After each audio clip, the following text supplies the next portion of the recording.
Hey everyone, welcome to the Clydesdale CrossFitter and Friends. My name is Scott Schweitzer. I am the Clydesdale CrossFitter. Today we have with us a partial crew. We have my friend Amy. Hey. And Kat. Hello. And we are sans Charlie as he is doing husbandly duties in the basement and garage. He has his, okay, that sounded bad, but his his duties are his honey-do list, which is cleaning out the basement and the garage. So we have a great interview today. I am really excited about this. Kat reached out to Anikha Greer, and she agreed to come on. She is 16 years old and has the maturity level much higher than mine. And so we want to start this by the Morning Chalk Up did a piece about the age group qualifiers and kind of like an unofficial awards. And so they gave Anikha the Spirit of the Games Award. And so I'm going to have Amy read what they wrote about that before we get into the interview. So Spirit of the Games, Anikha Greer. Greer also deserves to be in the conversation for podium worthy as well. But the 17-year-old would be first-time qualifier out of Canada, exemplifies perseverance in the pursuit of her games berth that was ultimately lost to history. In 2018, Greer finished 21st in the age group online qualifier, just 1 point and 1 spot away from qualifying in her last year in the 14-15 division. Last year, she improved to 15th, but the number of spots at the games were halved from 20 to just 10. This season, Greer finally broke through, finishing second overall in the age group online qualifier, only to have the season cut short. She may not get to compete in Madison, but she's worthy of recognition along with this really cool gesture by her friends from the gym. So that really cool gesture that they were talking about was like a drive-by car parade from her friends to congratulate her.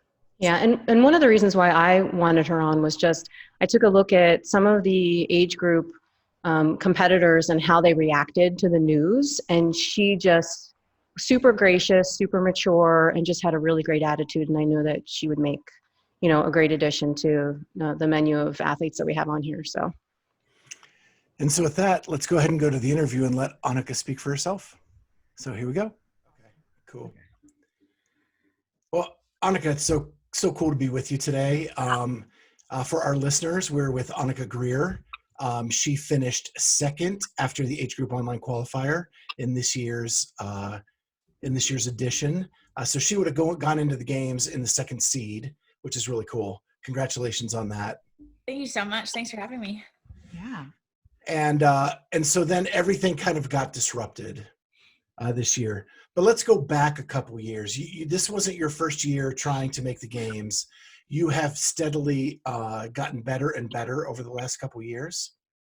And so you started, 2 years prior to this? Yeah, so I've been doing CrossFit. It'll be either 4 or 5 years this summer. But for the first 2.5 years, I only really did the teens classes like 3 times a week. I didn't really start like training competitively until 2018. Yeah. And so that the first year you were eligible to compete in the Open, you qualified for the age group online qualifier that year? Yeah, so I came 10th in the Open my first year as a 14-15. That's incredible. I remember it surprised me a lot. And you have a background of gymnastics, is that right? Yes, yeah. I was a gymnast for basically my whole life until CrossFit, but I was only ever really good at vault and floor because I was always strong, but I had to stop eventually because I was never very good at vault or beam or bars. And then so after I watched your video, so after gymnastics, then you kind of moved, you were trying out Taekwondo, and then you found CrossFit. Yeah. I'm just curious too, does anybody else in your family participate in CrossFit? Yes, my mom. She likes to pretend she's not very good, but she's amazing. She's in her 50s. I think in the next couple of years she'll be, if not in the age group online qualifier, top 100. She's competitive like me. She can do bar muscle up. She almost has a ring muscle up. Like, she's very good. She likes to pretend she's not, but so she does do CrossFit, and she trains with me sometimes.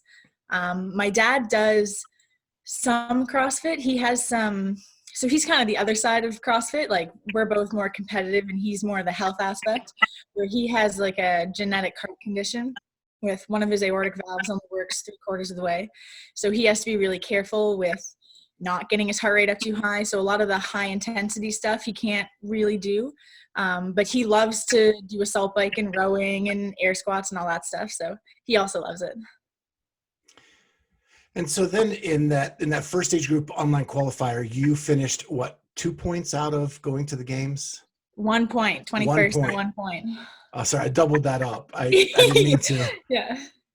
No, that was tough because it didn't have anything to do with my physical fitness. It was just, I made a mistake on a workout and I had to redo the workout last minute, and I couldn't go as fast as the first time. And we just integrity wise, we didn't want to submit the score. So basically what happened, I dropped off of the rope climb with my hand on the 11-foot line, and it had to be below. It didn't affect my work capacity, the fact that I completed the whole workout. It was just a little bit of like it says in the rules, and it was a little sketchy. So we didn't want to submit that score with any doubt. So we redid it at the last minute, and I couldn't go as fast. I was just like exhausted mentally and physically. I was 14 and I'd never done a competition this long or that intense. And I was just like done. So we submitted my slow score, and it bumped me to 21st. I think I was like 60th on that workout, with my original score being good enough to go to the games. Wow. So it was good fun. So then the next year, you qualify for the age group online qualifier again, but you had actually sustained an injury. Yeah. So when was it? I think it was December or November, just snatching one day. It was nothing like completely out of the ordinary. It was just a weird snatch. I caught it a little funny and I felt my elbow kind of pop. And initially I was just like, oh, okay, it's a little sore. And then I think after the adrenaline wore off, I was like, oh dear. But I would have never guessed it would have been as long as it was. It was, I think, 5 months of training, with basically no arms. So that had a bigger impact than I like to admit, because the whole time I was like still training, I was doing what I could, and I was staying positive, all that. But I think in the end, it did have a bigger effect than I initially thought. And so that year you made the qualifier, and then you finished 15th after that. And that's the year they went from 20 to 10. Yeah. So if it would have been the rules from the year prior, you would have made the games, but they cut down that. Yep. And I was never mad about I think I was one of the only teen athletes when they cut it to top 10 who wasn't upset about it. I remember when it got announced, I was just kind of like, well, I'm not trying to fight for 21st anymore anyways. Like, I was ready to fight for top 10 and I was fine with that. But yes, it would have been nice. I would have gone to the games, but it was all right. I didn't want to be 21st or 20th anymore. I wanted to be right up there. So then that brings us to this year. So did you have an injury-free training year this year? Actually, no, but not as serious as the year before. Same elbow, same movement. Don't know. I honestly, when it happened and now, we can't figure out. There's nothing wrong with my movement pattern. I don't have any weak surrounding muscles. I've done a ton of prehab for it. I did a ton of rehab. It was just either bad luck or we don't know. But same elbow, snatching again. I didn't feel it pop, but I felt it pull. And this was before Wodapalooza. So this was, I think, 4 weeks before Wodapalooza. And it was on almost perfect timing because it was it was just a mild sprain. So exactly 4 weeks later, I was basically back to 100%. But there was 4 weeks there where I was basically just doing assault bike. And so you finished 8th in the Open. Yes, yeah. And then in the age group online qualifier, you moved up from 8th to 2nd. That surprised me.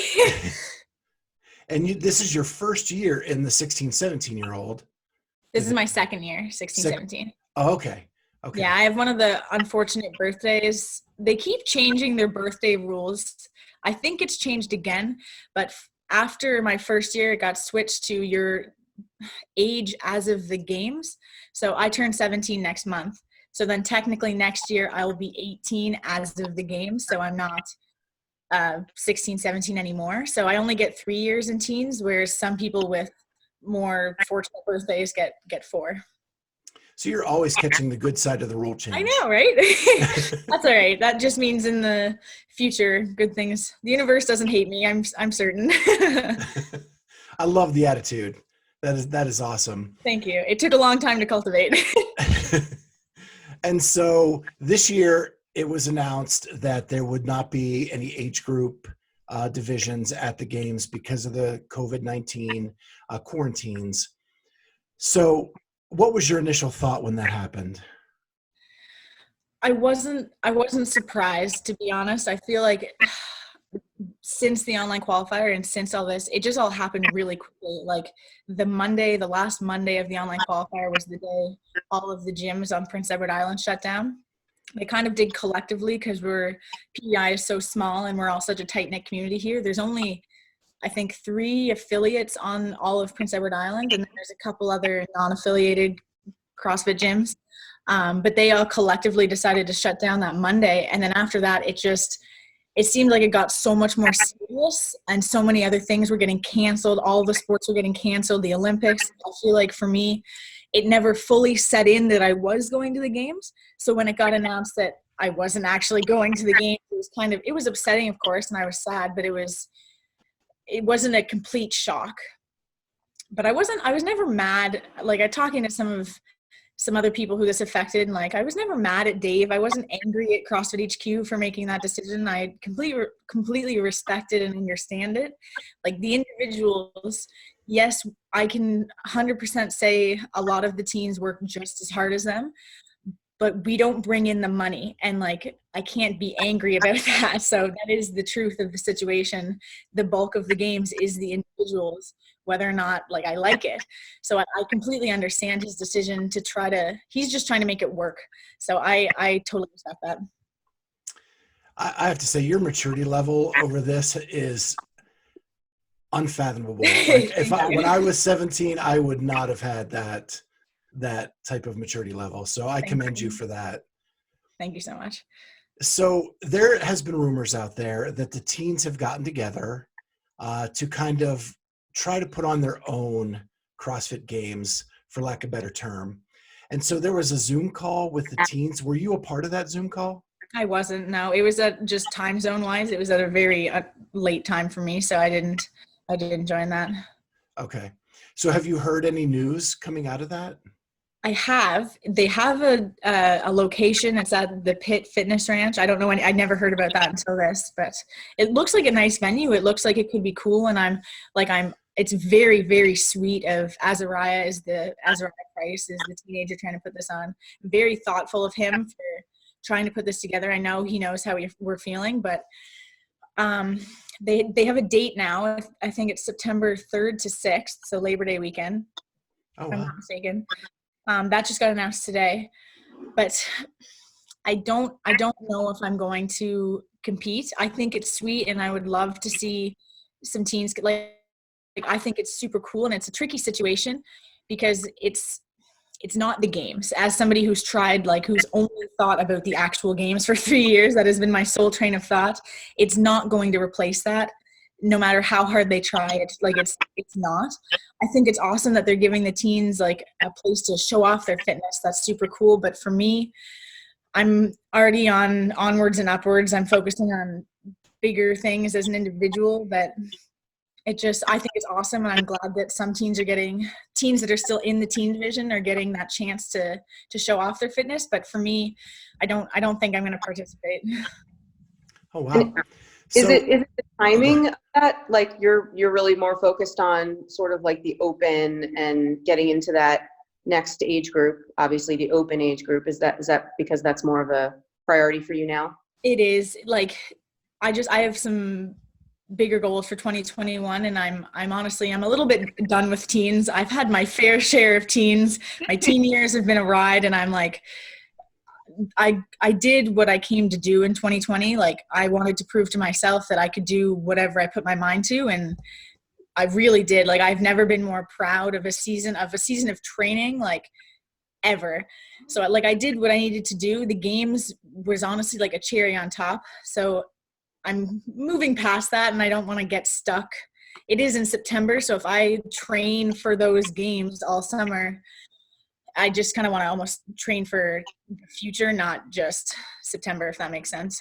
Yeah, it makes total sense. What do you do for academics? So I'm in high school. I go to a public high school. I'm not homeschooled. I'm full-time there. Bluefield High School, PEI. We don't have private schools. It's just Prince Edward Island. But so we start also, actually my first day of school is September 6th anyway. So I would be missing if I were to go to the comp in, I think it's Michigan, and wherever the pit is, I would be missing my first couple days of school, but I still I'm in grade 11 this year. So I still have 1 more year of high school. So you'll be going into your senior year. Yeah. So, got it. And you have a favorite subject? English and French. French, okay. Are you French Canadian or no? I am not, but I've been technically not, but I spent almost all of my summers in Quebec growing up. So I've known French, and I've been speaking French since I was in kindergarten. So it is basically English and French are pretty interchangeable for me. Mm-hmm. So safe to assume that the CrossFit Games is an athletic goal of yours. Do you have academic goals by any chance, or putting those on hold for now? What do you think? This next year will really be telling for me. I've never been one of those people that's always been like, I want to be a vet or I want to be a teacher. You know what I mean? So it's always just been, or at least the past 4 years has been like CrossFit. That's what I want to do. I love this more than anything. And I'm still set on that. I can't have 1 foot in, 1 foot out. So I will 100% commit myself to doing that. After this year, it'll be telling for me. I'm grateful, to be honest. It would be nice to have 4 years in teams. But at the same time, I'm grateful that I have my first year as an individual with stability and with actual ground under my feet. I'm not trying to go to university right now. I still have 1 more year of high school where I'm here. I'm still in PEI. I don't have to worry about moving. I have like a stable surface under my feet where I can go and compete. We're planning on doing some sanctionals next year. And I can just kind of go see other places, go meet different people and see where this year takes me. And I think that'll give me a better idea of whether I go full-time somewhere, whether I'm part-time with more of my focus on training. But I'm almost 99% sure my biggest focus will still be CrossFit.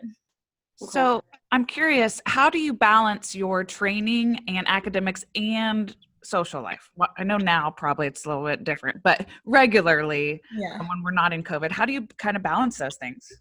I don't. The unfortunate thing is that something does have to give, and that is partially my social life. I love my friends and they're awesome and they're supportive, but I do not see them outside of school very often. And I'm fine with that. They know me, they support me, they don't think I hate them, but my gym family is a huge part of my social life. Being able to see them, that's a lot of my friends are there too. But it's sometimes train in the morning, sometimes not, so I can get more sleep. School until 3:30, and then I train basically from 4 until 9 some days, and then eat, sleep, do the same thing again. Okay. So I have a couple of questions. To have a schedule like you have, you must have super supportive parents. And yes. then other stuff I've seen, like it seems like they're always there cheering you on. So do you want to give your parents a little shout out for what they've done for you? Oh my gosh, 100%. They are amazing. I could not have asked for better parents. No matter what I want to do, I know they're 100% there. Even if they didn't do CrossFit, I still think they've always been 100% there no matter what I've done. I mean, even our garage, we've completely turned into basically a gym. It was filled with, it hadn't been touched in years. It was just a storage space for recycling and just everything. It was a disaster. And we turned that into basically like a full-blown garage gym. We've ordered a rig. We made an outdoor rig. It just got finished the other day. Like my mom especially does whatever she can to make sure that I have what I need. I'm so grateful. They're so amazing. And she was a competitive swimmer as well, correct? Yes. Yeah. She also likes to pretend she wasn't as good. She swam her whole life. Water was like, that's her thing. And then as a master, she won nationals more times than I can count. Like in every stroke she did, she was a phenomenal, she still is, but she's a phenomenal swimmer. I did not get that gene. So how did you do with shark bait at Wodapalooza? Wodapalooza was it was a very good learning comp for me. I went into it with the mindset of don't burn out because it was so close to the online qualifier. I didn't go into it with like a full-blown I want to win every event kind of mindset. So I did not do as well as I could have. It was like a C+ score for myself. But shark bait was not great. So I'd swam a lot going into Wodapalooza. We had done a lot of swim training. I felt good. Like I felt ready to swim. Problem being, I'd never swam open water before. And a lot of people laugh at me because they're like, you live on an island. You don't swim open water? And I'm like, we have 2 seasons, winter in July and August. I haven't been able to get in the water forever. So, and I mean, a couple days before Wodapalooza, myself and my friend James, we did go open water. We did go into open water and we swam a bit and I was completely fine. So I'm not quite sure what happened in shark bait, but when I dove in and I'd like no hesitation, just dove right in and I couldn't see because it was pitch black underwater and I did not really expect that. I almost had a full-blown like panic attack. So I stopped for a second and I pushed myself backwards. And then I was one of the first ones in the water because I'm smaller, I'm good at pistols, I'm good at D-balls. So I was like super pumped, first one in the water, let's go. And I got there and I couldn't see and I almost panicked. And then everybody behind me just trampled me. And so I'm getting stuck under people, I'm getting kicked. I had a huge scratch up the side of my leg, like just complete panic mode. This is, I think, everybody's story, first time open water swimming. So that swim did not go well for me. The first half was just trying to like get my heart rate under control. And then I could start swimming. But by the time I'd stopped myself from panicking, I was already so far behind everybody. But I mean, I was able to catch people on the pistols and the D-balls again, but it was not a great finish for me. So the other question I have for you is, this is just totally random, is 3 of us are from Columbus, Ohio. And we have a hockey team here that when it first started like 25 years ago, a lot of the foundational members of that team came from Prince Edward Island. No way, really? Yeah, like Doug McLean and some of the players. And so is it really the hockey hotbed that everybody says it is? Prince Edward Island is like 99% hockey. Every single male on the island has either played hockey or does play hockey. I've never actually played hockey, but it might also be because my parents aren't from here. I'm not technically. My dad's from the States. He's from Memphis. My mom's from Ontario. So they didn't really have hockey backgrounds growing up, so I never played. But hockey is huge in PEI for sure. And it's really tiny. And for our listeners who don't know, it's just due east from Maine, right? So it kind of hangs down from Canada off to the one side. Eastest of the east. What was that again? It's the eastest of the east. We're very, very east coast. Yeah. And is it fun living there? It's interesting. We have beautiful summers. We really do have lovely summers. I live on a beach. I can see the water from where I'm sitting right now. So that I'm so grateful for that. I do love where I live, but it's hard when you're not from here because everybody knows everybody. It's such a tight-knit community. It's great in a lot of ways. I have the most supportive community ever, which is amazing, but it's hard in other ways because I've never had any opportunities given to me because it's so small and we're so disconnected from the rest of the world.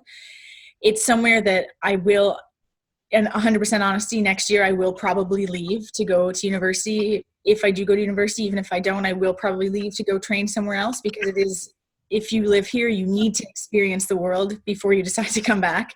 Because we're not very multicultural. We're very isolated. So it's a beautiful place and we've got some of the nicest, most supportive people, but it's very isolated. So I would love to go to other places and experience other things. And that is not uncommon. You know, I'm not from Columbus, Ohio. I moved here because to see the world. And I know other people have done that as well. So that's not uncommon. So what do the next 5 years look like?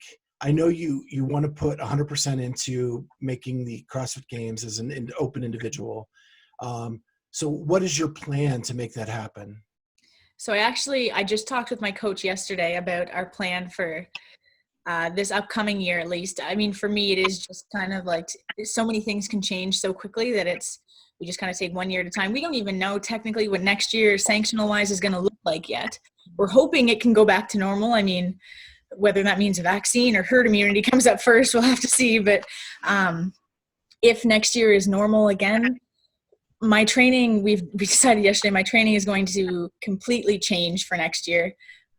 So as a teen, I am now well-rounded. I was the most consistent athlete I don't know about the whole AGOQ, but in my division at least, I only had one finish outside top 5. I was really proud of that because for me, I've always been more so of like a home run hitter. I mean, you saw that in 2018. I hit a 195 clean when I was 14, but I came like 40th on the burpee workout. So like I was always really naturally strong. Like I have never done a strength cycle, but I had no aerobic base. So for me, what we really changed last year was bringing up that aerobic base to match my gymnastics and weightlifting. We no longer had well-rounded training. It was all just cardio bias. And rowing and burpees, that is exactly it, just rowing and burpees. And it paid off. It really, really did. So I mean, I still came 9th on the row burpee in the AGOQ, but coming from 35th to 9th, like the open workout with the burpees I came 35th. And then the one with the burpees in the AGOQ, I came 9th. But so I am now technically as an elite teen well-rounded, but as an individual, there's a bigger gap. So my aerobic base as a teen is here, but as an individual, there's still a bigger gap there. And we learned is my strength will stay. It will not leave. I did not touch a heavy barbell since the open, and I hit a 240 clean, just missed the jerk in the AGOQ. So it's like that didn't change and it won't change. So for the next year, he basically told me we're making me a runner. So the bulk of my training, as in like 90% of my training, is going to be running, rowing, biking, and like burpee, just pure aerobic, like pure aerobic work with only one CrossFit workout a day. So that's going to be, I'm excited to see what that looks like. That'll start Monday. So I'm very curious to see what the workouts are going to actually look like, but this is something, and it makes sense to me. Talking to me yesterday about it, he's like, this is something that will make you when you're 18, 19, 20 so much better. So it's about patience this year, and just like it's going to be a lot different. I'm still waiting to see what it's going to look like. That cycle hasn't even started yet, but we're just basically 100% all of our focus into basically becoming a runner, and that will bring everything else up with my strength and my gymnastics staying the same. So, I mean, I will do sanctionals, and a couple weeks before we'll cycle in other stuff so I don't get to the sanctional and forget how to do chest to bars, but that's what my training's going to look like for the next year. So Anikha, you and your coach, you guys have sort of grown up in the sport together, right? In terms of him coaching you and you being the athlete. And you mentioned that you probably are going to move away to train. How does that make you feel? Does that make you feel a little anxious? Is he feeling anxious? I'm sure you guys have talked about it. Yeah, so his biggest thing is that he's coaching me so I don't need him.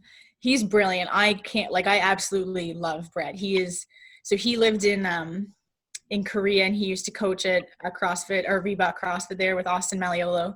He went to regionals in 2011, so he decided he hated competing. So he knows his stuff. He's not just from PEI. He's been around, but moving away, I still think I'll stay with him as my coach, but he's coached me in a way that I'm not anxious without him. I know that I'm capable, like everything I need, I have. He has helped me, and he has more than helped me. He's built that. But where I am now, I don't need to be with him yeah, I'm not anxious about that. I will be sad to not see him anymore. I love him, but anxiety wise, not so much. That's great. You have an awesome outlook. It's going to be really fun to watch you. Thank you. I'm very excited. With your dad being from Tennessee, there's probably some areas around there that probably work out for you. There's some good athletes in Tennessee, I think. Oh yeah. Good point. Yes, yeah, that's true. I have thought we don't actually have any relatives in Tennessee anymore. He hasn't lived there since he was 18. So he left to do his grad degree. He did his undergrad there, and then he moved to Toronto. He went to York University. That's where he met my mom. They both did their PhDs there. So he actually hasn't lived there since he was 20, and we have no family there. So honestly, I haven't even thought about, the only reason I thought about going to Tennessee was mayhem, but, Sure. but we'll see what next year happens and what happens next year and how that plays out. Do you have any sort of CrossFit idols? You know, people that are now in that open division that you sort of look up to, or do you have any relationships with any of them? Not, again, the thing with being from PEI is that I've never organically grown a relationship like that. So people I look up to, I think more so mindset wise than anything, Sam Briggs. I just think she's cool. Like she's just awesome. She's just real. Like when you meet her I did meet her in person, and same with Sarah Sigmundsdottir. Those two, I think when you meet them in person, they're very real people, and they're very kind, and they're very just happy people. They're not fake. They don't pretend to be something they're not. And I've always really looked up to them. But yeah, there's never been one. I've never shrined over one athlete, because I think I've wanted to be them. So it's never been like I wanted to fangirl over them. I wanted to be competing with them. Yeah. From an analytical standpoint, do you look at someone like Haley Adams, who came from the team division and pretty much made a seamless entry into the open division? Yeah, and that's just study cool. like what she does? She is awesome. I think for her biggest, she is the opposite athlete of me. If you were to make an opposite of me, it would be Haley, where she just always had that amazing aerobic base, and it was her strength that faltered a bit. Like I remember just watching the clean event of the games and stuff, it would have been the complete opposite for me. So I think that is what helped her seamlessly enter the individuals, because that is, with the direction CrossFit is going, I think having a solid aerobic base is more important than being strong right now. You still need to be strong, but it's not about 1RM lifts anymore. It hardly is about 1RM lifts. It's about, can you lift heavy under fatigue? And I mean, the thing is, I think my 1RM clean and jerk is higher than Haley Adams, but she beat me on 20.4 because her aerobic and just muscle endurance is so much better than mine. Even though technically I'm stronger than her, right? So I think that is what really helped her seamlessly enter into the individual, was her just super solid base. And that's what we're going to try to build this year, is just 100% throw myself into the aerobic stuff and try to get that base we can build off that. Yeah, the open, I mean, is generally pretty much a lot of engine work. And so I think for sure, like, I think that's working on that is fantastic, because you get that base, then you can get in there and then kind of highlight and show off your weightlifting. Exactly, 100%. Honestly, though, after the online qualifier, it really kind of not only surprised me with how I did in the teens, but looking at, so just as an example, Olivia Sulek and Emma Carey both did phenomenal in the open as individuals. I think Olivia came 50th as an individual in the open, which is, they're both amazing. They're super sweet girls. I couldn't say enough good things about them. But then I was right there with them. And I mean, I ended up placing higher than Olivia. And I mean, to be fair, I did not do very well in the open as an individual. I just had too many, although I did well as a teen, again, well-rounded as a teen, bigger gap as an individual for me. So I had 2 or 3 finishes that hurt me as an individual. So I think I was maybe top 600, but nothing super flashy. But seeing that how much better I had gotten since the open, and seeing that I was right there with them, made me pretty fired up for next year's open, to say the least. And so I saw an interview you did with your coach. It seems like the biggest thing he has given you is a mindset, that to be able to control your emotions during a workout. Would you agree? 100%. I think the online qualifier was just like everything we'd been doing kind of built up to that weekend, because I can say 100% nothing went well during that weekend. Everything went well, but nothing went perfectly. Nothing went as planned. No, I don't think one workout we didn't have an issue with it. Either it be the camera didn't work, we had to restart. My grips ripped 5 times, and I did half of that workout 5 times before I could actually do the whole thing. Whether it be I pinched a nerve in my trap and my left arm went right before I was about to read the last one. Like, just 100 things went wrong, but the whole time it was just steady. Like, no, that was what I was most proud of too for me, is that he likes to tease me because I was such a head case when we started in 2018. Like, if I look back to the 2018 online qualifier, oh my goodness, I was a wreck. Every workout was just like, my emotions were all over the place, just so inconsistent. And that has been the biggest thing that we worked on, was just like basically making me a mental monster. And it's really, we did mental mindset programs. He has made every training session as hard as possible mentally, he's thrown annoying things in my way just so I have to get over them. And it's been annoying, but it's really paid off. And I'm very, very grateful for that. That's really cool, because I'm 50 and I'm still a mental head case during a workout. So you are way ahead of me. That's too funny. Thank you. I still have my days. Don't worry. I'm not perfect. Well, I had one question about that video too, because I think that Charlie and I, when it's not COVID time, Charlie and I work out together at 7 a.m. and we call ourselves the 40 Plus Club. And one thing that we are really bad at is something I noticed you were really good at, and that is warming up. So, yeah.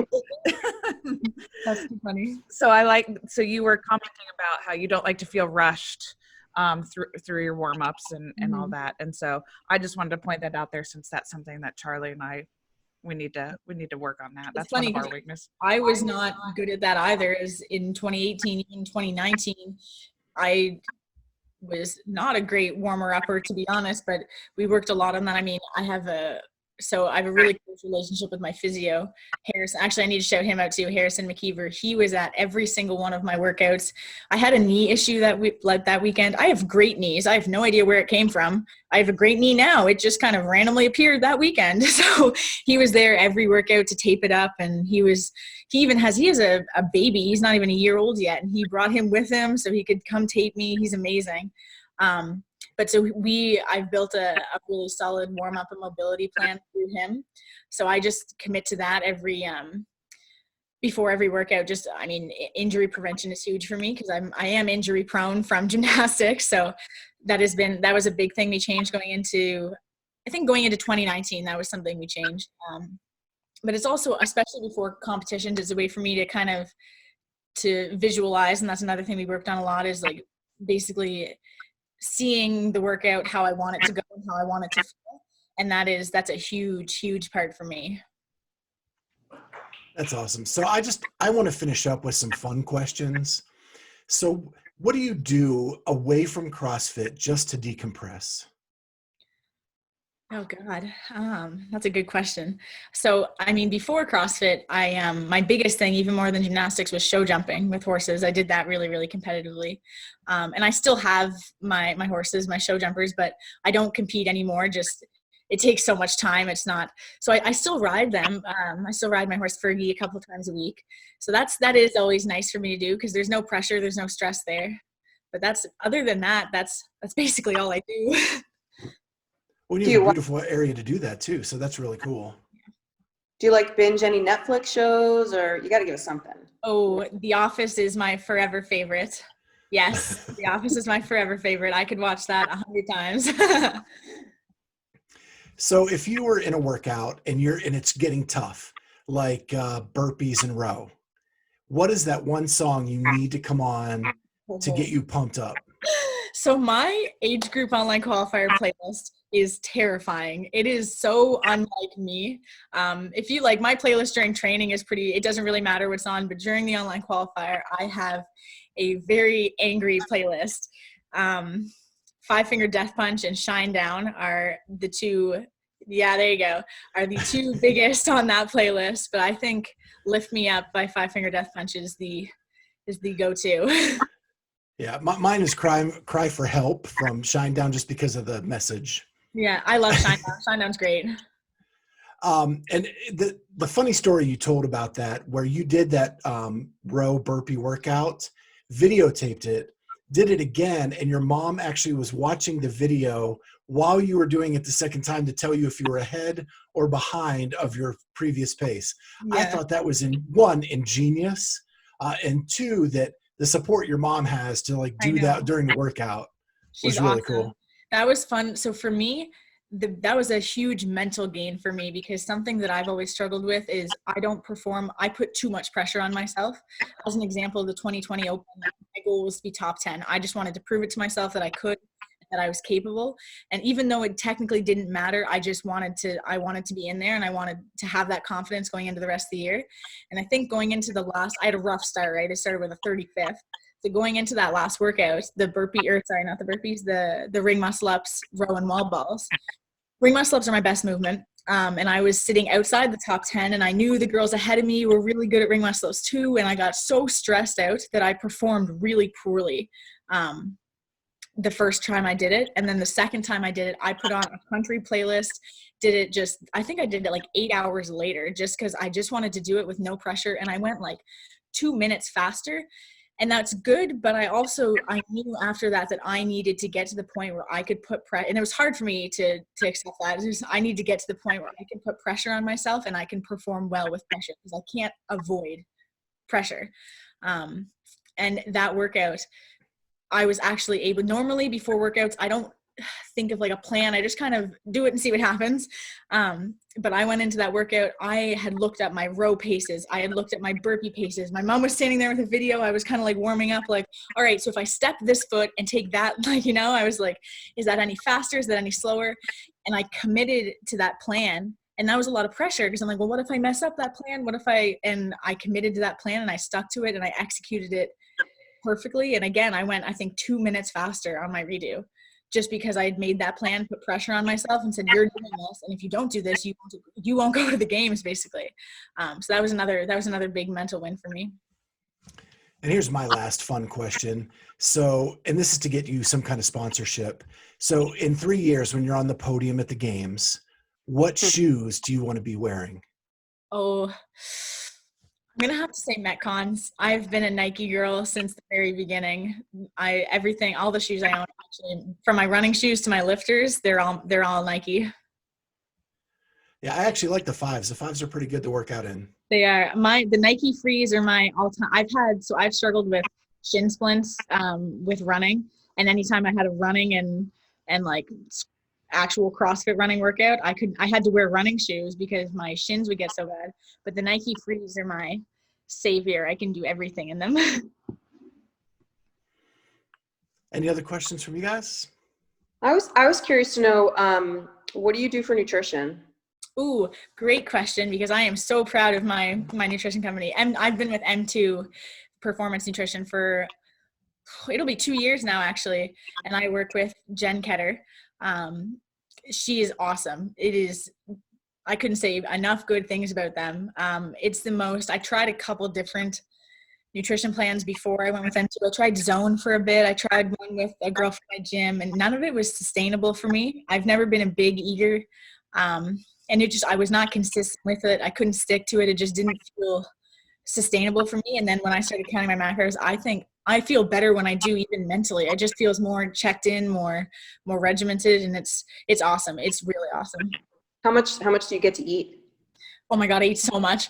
I'm not a big eater. If I didn't have that, I probably wouldn't eat enough. So I eat, what are my macros? I think it's 62 fat, 140 protein, and 420 grams of carbs. So a lot of carbs. Amazing. Yeah, a lot of carbs. Good for you. Carbs are important. Well, Anikha, I just want to tell you, like, you are so impressive. I am blown away by your maturity level and how you handled this interview. And I cannot wait to see what you do in your CrossFit career. Thank you so much. That's very sweet. So you have to promise when you're on the podium that you're going to do another interview with us. I promise. Well, thank you so much for taking some time out today to do the interview. We're really excited for you, and I can't wait to see what's to come. Awesome. Thank you so much. This was awesome. Yeah. It's great Well, to have a talk great to you. day. Thank you. You guys too.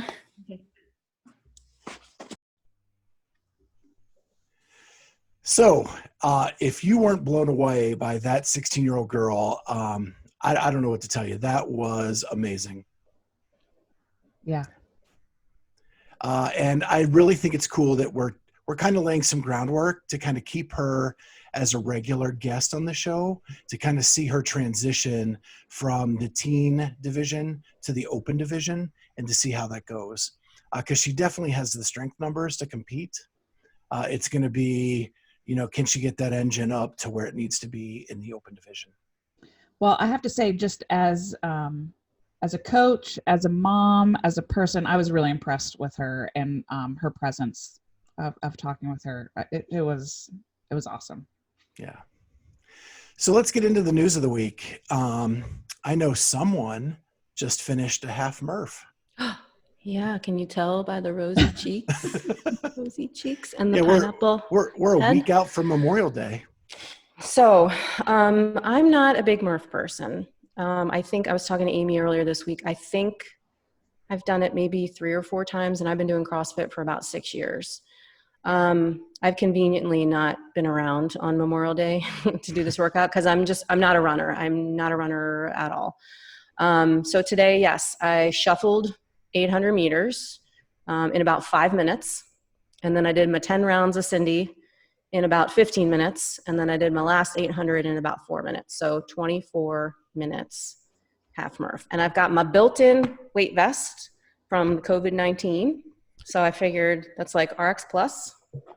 I broke up my broke up my push-ups, did like the first 10, and then went like 5, 3, 2, and then was like 5, 1, 1, 1. It's, I don't know, female athletes seem to always struggle with those push-ups. Okay. So that's what I did. But it probably didn't help that I had an all new low yesterday in front of the pantry, nutrition wise, where I had the pretzel chips from Costco, little chippy flat pretzel things. Oh, so good. Yeah. So standing outside the pantry with the bowl of those and a squeeze bottle of caramel sauce. And I was just little dollop of caramel, popping in the mouth. I did that maybe, I don't know, AMRAP, 10 times. I don't know, something like that. It's been a struggle. The nutrition is way off. I'm trying to get it back on track, but it's really hard. I keep trying to get it back on track too, and then I keep finding ice cream in the freezer, and it keeps finding its way into my hands. And yeah. I got these like keto salted caramel bars at Costco last week, and they're great, but not when you eat like 4 of them in a row. It kind of defeats the purpose, and I have no self-control. So Yeah, I was pretty solid on the nutrition, but when I go bad, I don't go halfway. Yeah. We actually found that my wife and I's favorite food truck was in town, and so we made like a little mini date night and found the food truck in Columbus, went, and then we sat in our car outside the food truck. Which one? It's called Kenny's Meat Wagon. Oh. And they make Chicago Italian style beef sandwiches. And so we love the city of Chicago, and we love the sandwiches there. And this guy does it up like really well. And so, yeah, we did it up. That was Thursday night, maybe. But other than that, like I have so many trifecta meals, and I got to get through them before they go bad. And then I've been using those macro stacks recipes that are just really good. And so everything's been fairly solid with that nutrition wise. Just that one night where we kind of let it loose. Yeah. How about you, Aim? Training? Well, today I did this was funny because Kat and I were talking about Murph this week, and I asked her if she did it, and she said, when I say I don't run, I really mean that. I actually don't. Mm-hmm. So today, I followed comp trains today, but I added some Murph prep to it because, unlike Kat, Murph is my favorite workout. God bless you. Well, and I love Cindy too, then just add on the runs. What's not to love? Right. But so in order to kind of prep for it, so today it was a 1 mile run, and then it was 70 calories on the rower and 70 calories on the assault bike. So for the run, I wore my weight vest. Ugh. Yeah, I wore my weight vest. Here's the problem. Now I think I'm not going to be able to wear the vest for the actual Murph, because I came in from the run and it was kind of hot today. So I took it off and I just kind of threw it on the ground, and then the plates cracked one of my clasps on it. So Oh no. I broke it a little bit. I guess I can't. You got 2 weeks. You can build your own weight vest and ice cream. What was the thing? We only have 1 week, Kat. Yeah. Oh, 1 week. Sorry. Yeah. See, 1 week. and then is everyone doing it on their own? Because gyms in Delaware aren't opening until I think June 1st. Yeah. So our gym is not opening until The day after. Tuesday, the day after. So Okay. I don't know if that means we'll do it the following weekend or if what will happen. I've heard some gyms are doing it on 4th of July weekend. Oh. Just kind of as a compromise, give people a little more time in the gym to do some pull-ups before you actually have to do 100 of them. So yeah, we'll see. Yeah. But yeah, good week. I love Murph so much. It's this love-hate relationship, because it was my first ever CrossFit workout. It is a benchmark for me. But man, it is not anything that I'm good at. But I am a pretty good push-upper when I'm in good peak condition, and I'm a good air squatter, but man, pull-ups and running is just not me. those are two of my favorite things. So Exactly. We all complement each other very well. All right, so let's talk about the Rogue Invitational. It's coming up soon. Kat and I are actually part of a judges Facebook group, because we've judged in the past, and they are looking for in-person judges for this event. And it's pretty crazy that they are going to send in-person judges to do this online competition for everybody. So it is going to meet more than just the video standard and trying to do that. So if you want to go to, was it Budapest, Hungary? They need someone? Yep. If you can get to Hungary, I think Laura Horvath needs a judge. Yeah, it's going to be interesting. I mean, it's going to be a cool opportunity for those judges, though, to sort of just have one athlete the whole weekend, and however many events there are going to be and that sort of thing. It's just kind of a neat opportunity for them. Do they need any in Australia? I'm just curious. Right? Sorry. I do not think that Australia was one of the ones on the list. Okay. Let me know if they need one. Cincinnati was. Yeah. Yeah, one of the stipulations is I think that you have to probably live in the state or be within driving distance, because I think all the states except Oklahoma have 14-day quarantines for out-of-state visitors and things like that. Yeah. So Louisville, Kentucky, Cincinnati, Ohio, Tulsa, Oklahoma. Yep. Nevada, Fallon, Nevada. I guess Cowboy Sean needs a judge. Yeah, we were speculating that it's probably Sam Briggs in Cincinnati. I bet it is. Yeah, and then you got my girl Fee in Cleveland. Cleveland, yeah. Mm-hmm. And then Chandler will be is in Louisville, Kentucky. Oh, okay.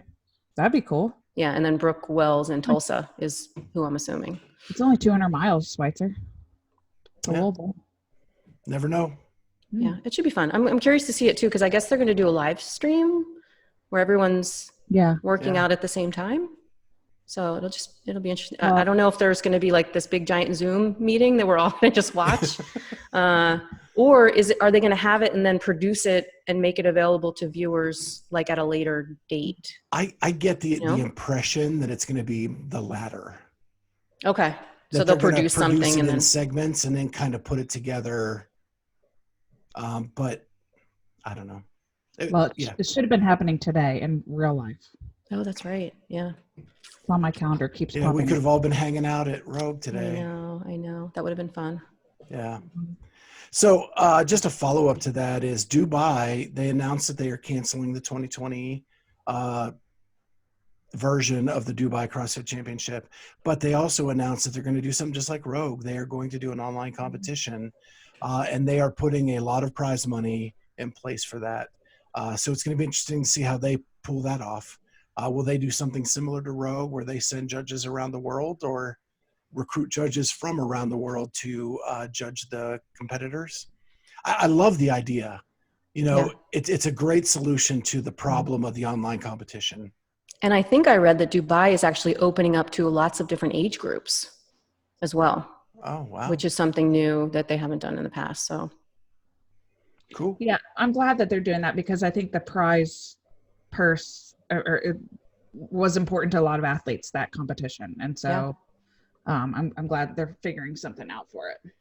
Yeah, I mean, all of this prize money for sanctionals is probably in everybody's sort of budget for the year, you know, for athletes. And for that to be taken away has got to sting a little bit. And if you think about it, that's huge for the pro athletes, right? That are trying to make a living doing the sport. Now they don't have the travel expense to go to Dubai, but they could still win the same amount of money and really bank some money to be able to support themselves through the year. Yeah. Even not having the games where they would award, you know, money for winning events and, you know, for second and third place, those podium spots weren't, you know, a kick in the bucket either. So it's going to be weird for everybody money-wise this year too. Oh, so let's move on. You mentioned the games. The letters went out this week to the 30 individual athletes in the male and female sides, telling them that they have changed course, that they're only doing an open division of individual athletes, and that they have been selected as one of the 30. And they had until yesterday. We're recording this on Saturday, May 16th. They had until the 15th to decide a yes or no that they were going to go to Aromas to compete in the games. So we should get a list of athletes who have confirmed fairly quickly this week, I would guess. Carrie Pierce posted the letter on her Instagram, so you could kind of see what it looked like. And of course, she said yes. So that's pretty cool. Yeah. Very cool. And then let's just finish it up with the best thing we saw on the internet this week. Whoa. No. Oh, no. Did I forget something? Yeah, you did. Something big. So speaking of 17-year-olds, right. we need to hear the story now, Kat. Yeah. So we're not teasing that to the next one? No, we did that last time. We teased it to this one. Okay. We keep teasing it. Yeah. So the last time we recorded, I said I had gotten no sleep because I was up all night trying to, you know, catch my son in the act of sneaking out. And if you want to hear that story, go 2 episodes back. Yes. It's to episode 32. Ryan Eldrod, right? Ryan Eldrod? The Dex. Sorry, Dex. Yeah. So he's been sneaking out, seeing some girl. Don't know the girl. She lives like 40 minutes away from our house. So let's see, Saturday night, I slept on the couch and heard him leave at like 2 a.m. Was really too tired to get off the couch to like walk into the driveway to see if he was actually gone or not. I just sort of committed it to memory. My phone was updating at the time, so I couldn't do the whole like find my iPhone location. I couldn't even see what time it was because I didn't have my glasses on and the TV was like halfway across the room. So you are the worst spy ever. I know, right? So I woke up the next morning. I did hear him going up the steps at like 5 a.m. So he's gone for a couple hours. This is Mother's Day, right? So Mother's Day, I wake up, everyone's asleep. I go into his room at like 10 o'clock. I was like, hey, where'd you go last night? He's like, I went to Wawa. I said, Wawa is like our convenience store. And he does that almost every night at like 11 o'clock, but he usually texts me to tell me he's going. I said, well, you didn't text me. He said, well, you were asleep. I said, well, where else did you go? And he's like, nowhere, Mom, nowhere. You know, like as if I'm crazy. Yeah. And I said, so would your odometer on your truck indicate that all you did last night was go to Wawa? And he's like, what are you talking about? And I said, well, if I looked at your odometer last night around 8 o'clock, and then if I went to look at it now, would it all have like 2 miles on it? Because Wawa's literally like down the street from our house. And he's like, you know, and so I sat on the side of the bed and he told me the whole story. There's this girl. He climbs in her window to get to her house. She's got like an older brother and a dad who like hunt and have guns. They live on like 2 acres. Crazy. So all this, well, it gets better because now he asked me on Tuesday, can she come over to the house? Because I told him when I found out, I was like, look, you guys can just see each other. You don't have to sneak out in the middle of the night. It's dangerous. What if you get in an accident, pulled over, all that. So then he's like, can she come over? So the mom calls me the night before, or she asks me to call her, and we're talking. And she's like, yeah, I don't really understand like what the urgency is for them to like see each other, because they've never really been together before. And I'm thinking, yeah, they have, many times. So she ends up bringing her over the next day. And this girl, meanwhile, she's a freshman in high school. My son's a junior. So she's my daughter's age, right? She brings her over. She comes and chats for a while. She leaves. So my son and the girl are downstairs, and I go downstairs and I said, listen, she was going away to Texas to see her brother who's in the Navy for like 2 weeks. I said, when you're in Texas, you need to tell your mom that you guys have seen each other at least once prior to all this. I said, because we're friends now and I can't start off this relationship in like a big fat lie. And the two of them were just like, oh, I don't know if we should do that. I'm like, you should do that. I said, parents are much more understanding after the fact. And whatever happens, happens. But if you don't tell her, I'm telling her. So more to come. Ooh. We shall see. Bum, bum. But he barely got punished. It was like his punishment was, okay, I take your keys at night and you're not allowed to sneak out anymore. Like, that's your punishment. Right. I'm the worst mom ever. I can't believe you would even ask him about the odometer. I mean, right. And it was a total bluff because I didn't even look at the odometer. Right. And I told him later, I'm like, I didn't look at your odometer. He's like, I knew it. But Let's be honest, 50% of parenting is bluffing. Absolutely. Hoping they don't call you on the bluff. Yeah. It was the him getting gas twice a week when he goes nowhere was like, the tip off. And when I asked him about that, I said, why are you getting gas like twice a week? He's like, truck life, mom. I got it V8. I'm like, no, that's not really the reason. I'm not stupid. So yeah, it's all great. Love teenagers. So had they met at school prior to this happening? No. So they just met during quarantine over like Instagram or something. They had like some mutual friends, but literally all their encounters had been in the middle of the night, through the bedroom window. Yeah. Awesome. That is like a movie waiting to happen. Yeah. I mean, he could have been shot. You guys, I'm going to, never mind. I can't admit this on this podcast. Never mind. Oh, you got good dirt? No, I would just say I might be a little bit proud if that was happening. Oh. Yeah, no. Okay. So yeah, that's that. All right. Well, I'll keep you guys informed on what it's like with a crazy 17-year-old. It makes for good conversation, good content. It does. I just have an angst-filled teenager who's just mad that she lost her freshman year of college. So I don't get any good stories right now. Best thing from the internet? We ready to hit that now? Yeah. Yeah. And I have to be transparent. I forgot the cat story because my eyes are terrible right now. I'm 50 years old. I had to write in pen. I usually write in marker with my notes so I can see it, and I couldn't see. Okay. You're just selling yourself out here on the internet. I know. Okay. So go ahead, Aim.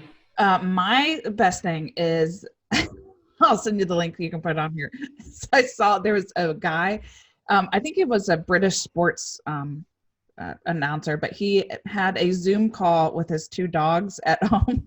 And so he gets on there and he's having the Zoom call and he goes, all right, listen, this is our year-end review. We need to review the year. And the first thing we're going to talk about on this meeting is your lack of focus. So he starts like talking to the one dog, and then the other dog like keeps wandering off. He's like, Ollie, get back here. Get back in the screen. He's like, look, you're falling asleep in the meeting.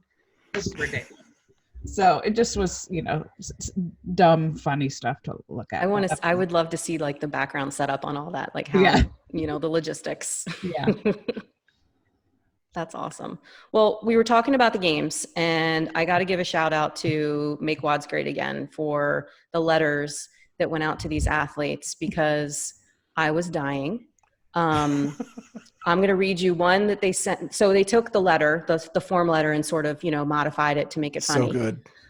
The first letter is to Matt Fraser, and it says, we're writing to reconfirm, your invitation to compete at the games, yada, yada, yada. At the end, it says, we also invited 29 other athletes for you to destroy. We hope you don't mind, as we know you enjoy beating larger groups, but it's all California will allow. So that was the mat one. Then they sent one to all the other athletes, and it says something like, we've invited 29 athletes to compete for the coveted silver and bronze medals awarded to Matt's runners-up. And as an added bonus, Dave will be grilling hot dogs. See you in Aromas. Oh gosh, that's awesome. And The then, Masters one is really. so wait, this is better. So then they send one to Roman Kranikoff, and they say, Oh yeah. hi, Roman. We're writing to tell you that you're effed. Let's be honest, that visa wasn't fixing itself anyway. Better luck in 2024. Then they send one to Mayhem, and it says, we're writing to cancel your invitation to compete. Pour some sweet tea and do your own thing, bro. Yeah. And then to the Masters athletes, it says, hi, generic master athlete. We're writing to cancel your invitation to compete at the games. To be honest, we couldn't be bothered with looking up your name. It's not like anyone watched the Masters events regardless. I'm sure it had nothing to do with the zero coverage we provided. So if you think about it, you are basically breaking even here. Good luck in the 2021 season, assuming your old ass survives the Rona. That's pretty good. That's Now, John Woolley also says in some of the comments that he wrote a teen one, but he didn't have the heart to post it. good. Yeah. So I'm really trying to get a hold of what that one is, because I'm sure the teens would be fine with it. But, oh, man, that was really, really good. They were good. They were So really good. good. So I have two. One super quick. Did you guys see the butter truck? Yep. Yes. Last night. GMC. Really That good. was so cool. So my real one is I am a child of the 80s. I am 50 years old. Everybody knows that. It's mentioned on here frequently. Several times. And when I was in college, my dorm room had posters of two athletes. One was Brian Bosworth, and the other one was Mike Tyson. Mhm. Have you seen his workout video for his comeback? No. So wait, is he fighting Holyfield? Is that? There's speculation of that. There's nothing Okay. announced. He wants to do some fights for charity Guys, Holyfield can't wear a mask. What do you mean he can't wear a mask? because he doesn't have an ear. He'd have to get a headband with the buttons. Oh. You're so funny. It is the most awesome training video and scary at the same time. Ooh. How ferocious this man is again. Really? So where can we see this? So I'll put a link below. Okay. Is it like it's out on his it's out on Instagram, or- YouTube. It's out on YouTube. Oh, it's on YouTube. Okay. So I'll put a link on down below so you guys can go check this out. But he is the baddest man on the planet. Always has been, and now that he is sober again, is again. When's he Love gonna it. try CrossFit? Hey, we can get him doing Murph. Let's just Hey, throw him stop in. it, Amy. Stop it. Oh, that was good, Scott. That was really good. But yeah, you got to check it out. It is unreal, and I will pay to see that fight because he's going to destroy somebody. Love it. He's a champ. He's the champ. So with that being said, hey, let's end another one. Hit that subscribe button, hit that like button, leave us a comment. We love what you have to say. And we just every week we keep growing more subscribers. It's been awesome. This has been a fun run and we want to keep it going. So we'll see you next time on the Clydesdale CrossFitter and Friends. Bye. See ya.